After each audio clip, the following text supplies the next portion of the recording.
കേട്ടോ. അത് ശരിക്കും ഒരു ബനാന ബണ്ണാണ്. അപ്പോൾ ആദ്യം നമുക്ക് വേണ്ട നല്ല പഴുത്ത റോബസ്റ്റ പഴമാണ്, 2 എടുത്തിട്ടുണ്ട്. അതിലേക്ക് 1/4 കപ്പ് ഷുഗറും കൂടി ചേർത്ത് ഇതുപോലെ മാഷ് ചെയ്തെടുക്കുക കേട്ടോ. ഇതിലേക്ക് 1/2 ടീസ്പൂൺ ഉപ്പും 1/2 കപ്പ് നല്ല പുളിയുള്ള തൈരും 1/2 ടീസ്പൂൺ ബേക്കിംഗ് സോഡയും കൂടി ചേർത്ത് മിക്സ് ചെയ്യണം കേട്ടോ. ഇതിലേക്ക് പഴത്തിൻ്റെ വലിപ്പം അനുസരിച്ചിട്ട് മാവ് ചേർക്കുന്നത് വ്യത്യാസം വരും. അപ്പോൾ എനിക്കിവിടെ 2.5 കപ്പോളം വേണ്ടി വന്നു.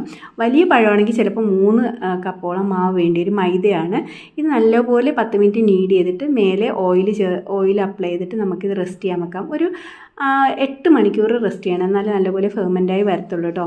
എന്നിട്ട് രാവിലെ ഒന്നുകൂടെ നീഡ് ചെയ്തതിന് ശേഷം നമുക്ക് അത്യാവശ്യം ഒരു വലിപ്പമുള്ള ബോളാക്കി ഇതുപോലെ ബോളുകളാക്കി വെക്കുക കേട്ടോ.